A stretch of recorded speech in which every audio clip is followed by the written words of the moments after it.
Hej og igen velkommen til ekstern undervisning her på UC+.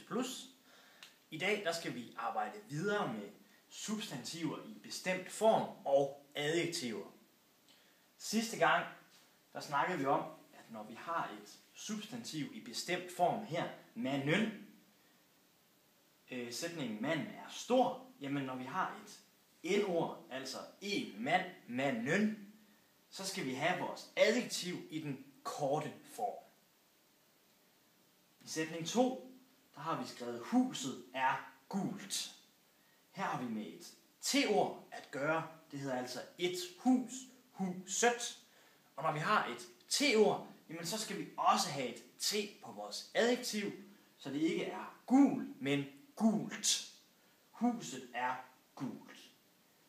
I sætning 3, der har vi igen et n-ord, skolen. Her står der, skolen er god. Vi har ikke noget t på god, fordi det hedder en skole, skolen. Altså, når vi har et t-ord, jamen så skal vi også have et t på vores adjektiv. Når vi har et n-ord, så skal vi have vores adjektiv i den korte form. Men der er forskel på, om vores adjektiv står til højre eller til venstre for vores substantiv. Når adjektivet står foran substantivet, så bruger vi ikke endelser, for eksempel stort eller gult. Sætning 1. Manden er stor. På engelsk, the man is big.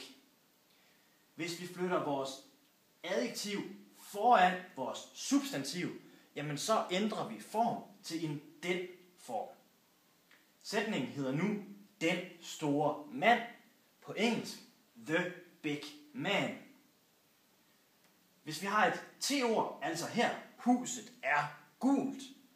Vi flytter vores adjektiv, så det nu står foran eller til venstre for vores substantiv, så bliver det til det gule hus. Læg mærke til, substantiverne mand og hus, det er altså den korte form. De har ikke nogen endelse. Og adjektivet, det slutter på e. Når det er et n-ord, så hedder det store. Når det er et t-ord, gule. Altså, når vi har en den eller en det form, jamen, så har vi altid et e på vores adjektiv. Sætning 3. Bilen er sort. The car is black. Det bliver til den sorte bil. Vi har igen bil i den korte form. Vi har sorte med et e. Og så har vi et den, som fortæller, at det er en bil. Det, når det er et hus.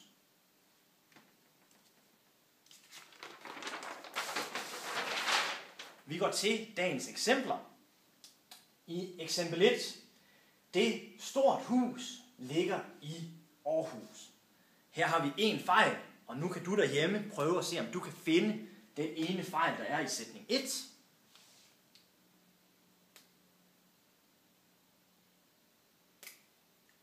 Det stort hus ligger i Aarhus. Vi har altså her ordet det. Det vil sige, at det er en det eller en den form. Og når vi har en det eller en den form, så skal vores adjektiv altid slutte på e. Det hedder altså, det store hus ligger i Aarhus. Igen, vores substantiv i den korte form. Det fortæller, at det hedder et hus og et e på vores adjektiv. Sætningen den er nu korrekt. Sætning 2. Det er samme type fejl. Den tynd dame er gift. Kan du finde fejlen her? Det er rigtigt. Den er samme type fejl som ovenfor. Vi har altså vores adjektiv tynd, thin eller skinny. Og når vi har en den eller en det form, så skal vi have et e på vores adjektiv. Det bliver altså til tynde. Den tynde dame er gift. The skinny lady is married. Igen vores substantiv i den korte form, e på vores adjektiv, og så har vi altså den, fordi det hedder en dame. I sætning 3, der har vi en ny type fejl.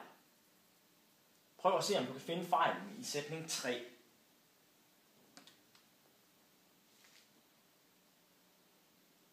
Her har vi vores adjektiv på højre side, altså bagefter vores substantiv. Når vi har vores adjektiv til højre for, og vi ikke har noget adjektiv til venstre eller foran vores adjektiv, så kan vi ikke bruge en den eller en det form. Den mand vil på engelsk blive oversat til that man. Det er altså ikke den bestemte form. Her der skal vi i stedet have manden.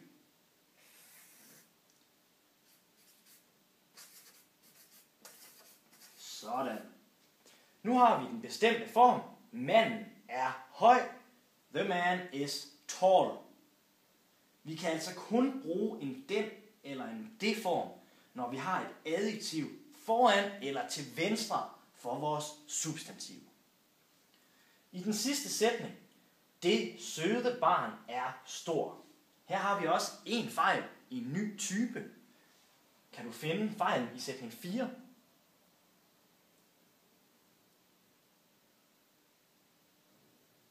Den kloge kursist ser, at her er 2 adjektiver. Vi har ordet søde, og vi har ordet stor. Vi har altså et adjektiv til venstre eller foran vores substantiv her, barn. Derfor skal vi have et e på vores adjektiv, så det bliver til søde. Adjektivet her, det er altså rigtigt. Det hedder det søde barn. Men vi har også et adjektiv nummer 2, nemlig stor. Og stor står bagefter eller til højre for vores substantiv. Og når vi har et t-ord, det hedder altså et barn, det kan vi se her, det hedder det søde barn, altså et barn, barnet, så skal vi også have et t på vores adjektiv, fordi det står bagefter vores substantiv, altså til højre for, og når vi har et adjektiv til højre eller bagefter vores substantiv, jamen så skal vi have et t på, hvis det er et t-ord. Den rigtige sætning 4, det hedder altså, det søde barn er stort. Det var alt for i dag. Tak fordi I kiggede med i denne uge. Vi ses i næste uge, og rigtig god weekend.